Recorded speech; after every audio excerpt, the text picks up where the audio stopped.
নমস্কার, কাজুরি kitchen and কুকিংয়ে সবাইকে স্বাগত জানিয়ে আমি আমার এপিসোডটা শুরু করছি।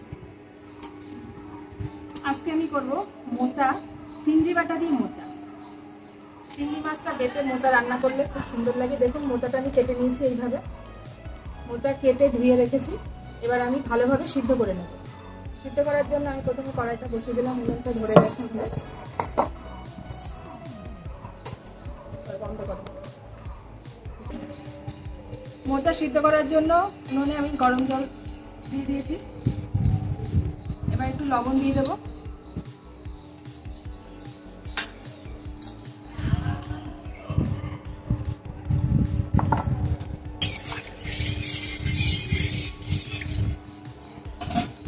মোচাগুলো ঠিক এইভাবে কেটে নিয়েছি, দেখুন।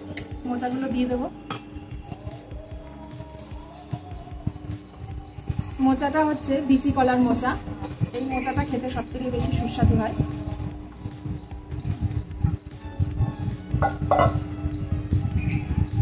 এবার এটা ভালোভাবে সিদ্ধ করে ঠান্ডা করে উপকরণ নিয়েছি। এখানে আমি ফোড়নের জন্য নিয়েছি তেজপাতা, শুকনো লঙ্কার গোটা জিরে, নিয়েছি লবণ, হলুদ, চিনি, লঙ্কা গুঁড়ো, এখানে গরম মশলা আছে, আর পেঁয়াজ পেস্ট করা, আদা পেস্ট করা, এবং আছে জিরের গুঁড়ো। আর যেটা হচ্ছে সবথেকে এখানে ইম্পর্টেন্ট, সেটা হচ্ছে চিংড়ি বেটে রেখেছি আমি।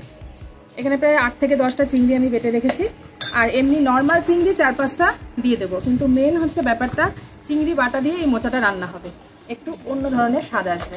আর লাস্টে নামানোর আগে ঘি আর গরম মশলা দিয়ে নামাবো।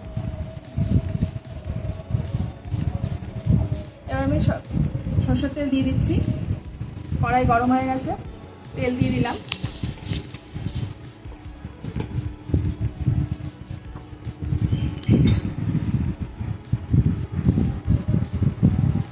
ফোড়ন দিয়ে দিচ্ছি গোটা জিরে, শুকনো লঙ্কা, তেজপাতা।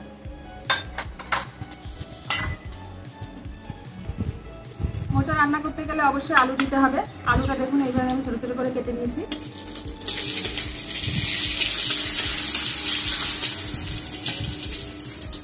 এবার আমি আলু দিয়ে দেবো।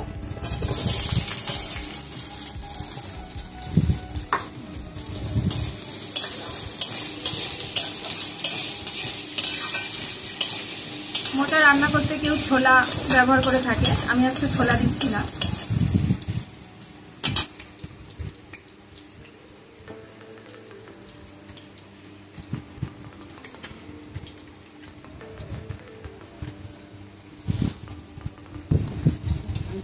অন্য দিয়ে দেখা যাবে।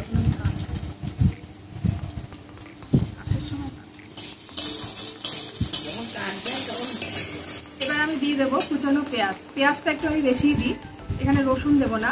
কিন্তু দেখুন পেঁয়াজটা কিন্তু অনেকটা, এই কুচি রাখা পেঁয়াজটা এবার আমি দিয়ে দেবো।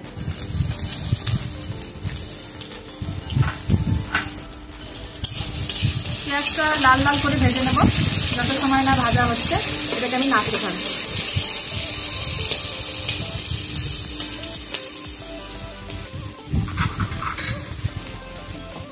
দিয়ে দিলাম একটু লবণ,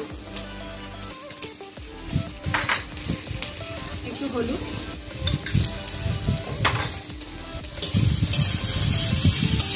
এভাবে মোচা রান্না করে খাবেন, সত্যি খুব সুন্দর লাগে। এক থালা ভাত খাওয়া যাবে এই মোচাটা দিয়ে, এত ভালো লাগে খেতে। তবে চিংড়িটা বেটে দিলে টেস্ট সত্যি বাড়ে। আমরা সাধারণত চিংড়ি এমনি দিয়ে থাকি, কিন্তু বাটা চিংড়ি দিয়ে খেয়ে দেখবেন, এর স্বাদটা সত্যি সুন্দর। পেঁয়াজ এবং আলু ভালোভাবে ভাজা হয়ে গেছে। এবার আমি এক এক করে মশলাগুলো দিয়ে দেবো। প্রথমে দিয়ে দিচ্ছি আদা বাটা,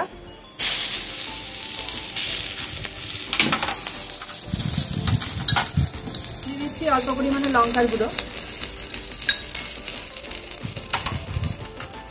জিরের গুঁড়ো, 1 চা চামচ জিরের গুঁড়ো, আর দিয়ে দেবো বেটে রাখা চিংড়ি।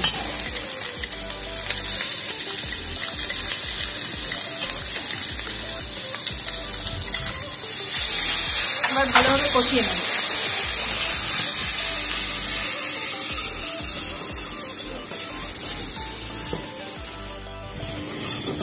মশলাটা ভালোভাবে কষা হয়ে গেছে। এবার আমি দেখুন সিদ্ধ করে একটু চটকে নিয়েছি মোচাটা, এটা দিয়ে দেবো।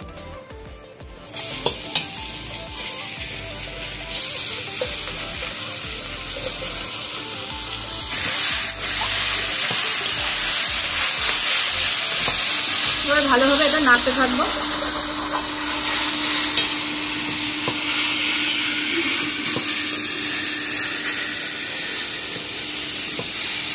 চিংড়িটা বাটা দেওয়ার জন্য এই মোচাটা সত্যি খেতে ভালো হবে। আর 4-5টা চিংড়ি রেখেছিলাম, সেটাও দিয়ে দিলাম।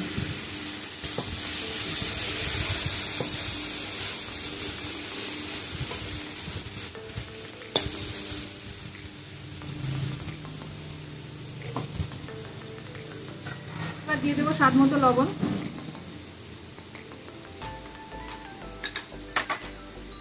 দিয়ে দেবো একটু চিনি।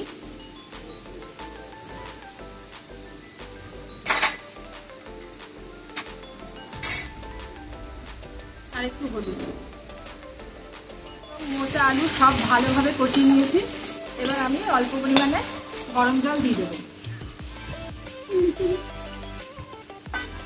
মোচাটাও একটু গরম জল দিলে ভালো হয়। গরম জল দিয়ে দিলাম।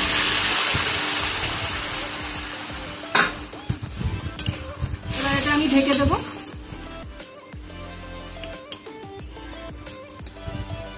পাঁচ মিনিট পর ফিরে আসবো। প্রায় হয়ে গেছে। এবার আমি ঘি আর গরম মশলা দিয়ে নামিয়ে নেব। দেখুন খুব সুন্দর রং এসছে।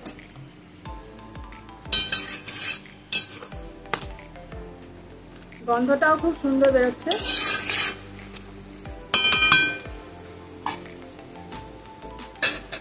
এবার আমি দিয়ে দেব গরম মশলা,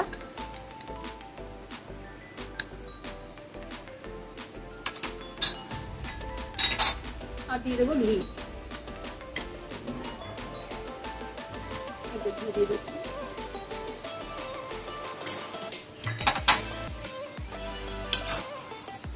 রান্নাটা সম্পূর্ণ হয়ে গেছে। এবার আমি নামিয়ে নেব।